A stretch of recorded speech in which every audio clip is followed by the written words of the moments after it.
face. We're going to do lips, chin, and putting it all together right next.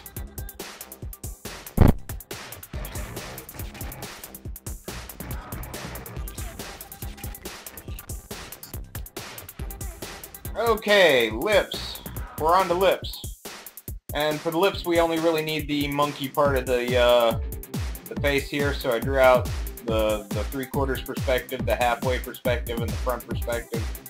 All in the monkey part. You can see I drew a sloppy nose, and actually should come down from about there. But okay, anyway, lips. They range in size, shape, and everything. But for the most part, I like to draw the middle line first. The bottom line is pretty curved, and the top line follows the M. Woman's lips could be a little more voluptuous. Really, they don't have to be. I always thought it was really cute for some women that have the really thin upper lip. I'm not really sure why, but anyway, on the side, from the side profile, you're not going to see much of them. You're going to see a little a little protrusion from the bottom lip, because bottom lip sticks out a little bit more on the monkey part of the face, and then it's going to indent. And it's going to come back out as an indentation because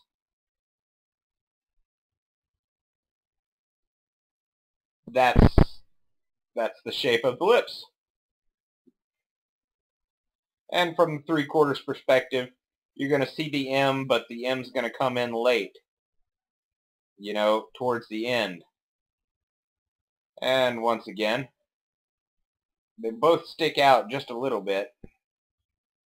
You know, follow the M a little more closely on top. And you're going to see the pout a little bit there, the pouty bottom part of the lip. And the philtrum will follow pretty closely along the main lines. Obviously, I've exaggerated the lines of the monkey part of the face just so that you can see where they are. Lip shading is pretty simple since they're concave. In case you guys don't know concave is a spoon facing... I'm pressing the button while I'm trying to draw. A spoon facing this way is concave, and a spoon facing the other way is convex. And it's pretty easy to remember cave in, which means that there's an inside. So they're concave. Those are the ugliest spoons ever. Let's hope that doesn't show up as the splash screen on the video. So lips are concave. So light as light comes in, it's going to cast a shadow on this side because it's not going to strike that. Remember, these are photons. The photons are going to strike right about there. So that'll be the brightest part of that lip. And we get a little bit of reflective shading there from that brightest part of the lip on the upper lip. And the upper lip, as you can see, sticks out a little bit more in these in the other things. You can see that it sticks out a little more. There's a little bump there on the upper lip. Yeah, it's not terribly noticeable, and you don't want to accentuate it a lot. But that's what the whole M is the little bump there. So light's going to hit there too, and of course I've already darkened it in, so there we go. But not as much, because it is still concave, so it's still going to cast a little bit of a shadow, but there is going to be a little bit of light source there from not only direct photon interaction, you know, direct photons hitting it and bounce it off, and also from a little reflection from this and bouncing up to it. And this being the farthest away and concave, that would be the darkest, and it would move over. And of course, you got a little protrusion underneath. It's more noticeable in some people than others, and there is a little dip under the lip, between the lip and the chin. And we'll go over the chins next. Chins can vary so widely. I mean, you got the I don't have to draw much of the head to show off the chin. You've got the big hero chin,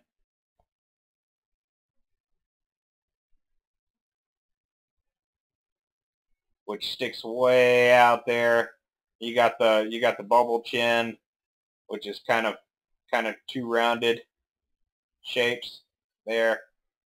You've got the non-chin, where there's literally underneath the lip, the head just comes back in. They have almost no chin at all. There's so many different types of chins, but basically they will stick to the monkey part of the face. So they are the dividing line of the monkey part of the face. Hopefully, I have explained the monkey part of the face well enough that you're following what I'm talking about, because that is certainly no term ever used in art school. I would imagine.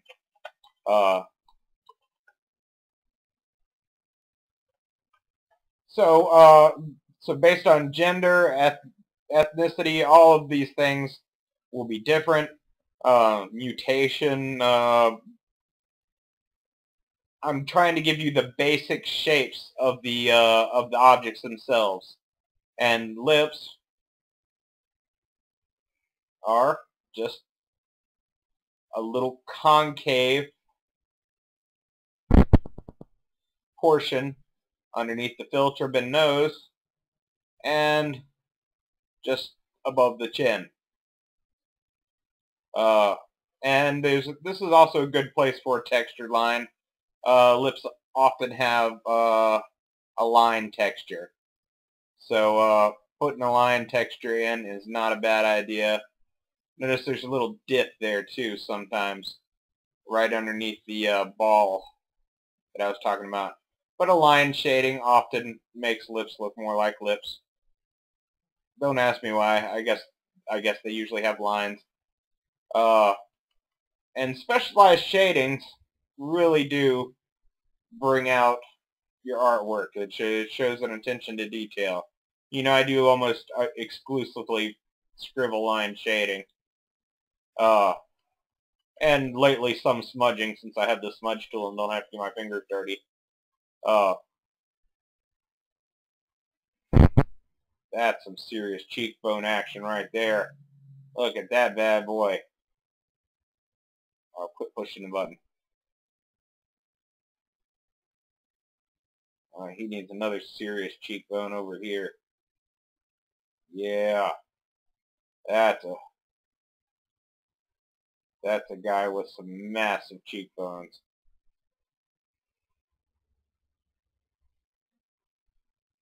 But yeah, the chin is going to be very distinguishable. So when you draw your characters, especially if you're going to do a repeatable character, you want to make sure to leave them with some very distinctive features. Now, I have seen eyes drawn like this, where you use the flat line and just two curved lines underneath, especially when drawn at a distance. It's easy to line them up. You can get away with it. Squared eyes, not terribly uncommon. The brow is always hard. Sometimes there's a little bump here, sometimes there's not. Their eyebrows fit in various places along the brow, depending on how big the brow is and how hairy they are. And really, once again, like all facial features, the eyebrows are going to be different on everybody. So you got to make sure to put the eyebrows on the brow. That's what I call the brow there. I guess the brow actually includes all the stuff above it. But if you need lines, if you need more texture, you can put some lines above the brow, but that will cause some aging. And other aging effects are lines along the lips. If you add lines along the lips, that'll add some aging effects. And lines at the edges of the eyes to add some aging effects.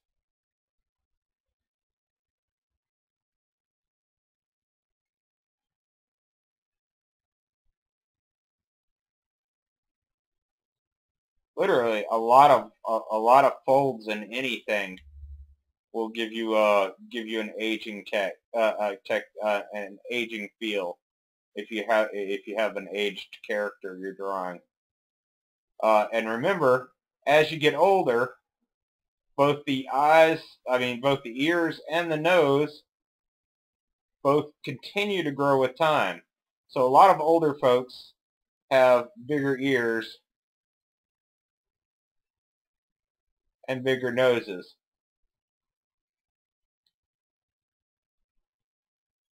And that's another way to make a character seem more aged if you decide you need to do that to make them feel aged. But really, lines everywhere. These are folds in the skin that just don't happen to go away. That kind of looks like a kitty cat face. I think he needs whiskers. Here, kitty, kitty, kitty, kitty, kitty face. Not you, Plato. No, not you. I'm drawing a picture. I was talking to the kitty face. Oh, that's Plato, by the way. That's my little monster. He didn't realize I was talking to the kitty face on the TV, on the computer. I guess it's not on the TV yet. But anyway, so the only thing I think we have not covered is ears. And wow, ears are complicated. Don't worry, we're going to get to hair. I'm going to have a hair tutorial because it in and of itself is going to be interesting to explain because it too varies differently from character to character. And then afterwards, we're going to draw a full face. I'll probably do it in fast motion. And I think you'll notice that most of these characters I've drawn are male because I find male faces are easier to draw because I can add more detail to them, and I love lots of detail in my drawings. Women's faces, if you add too much detail, they just look like effeminate men. Why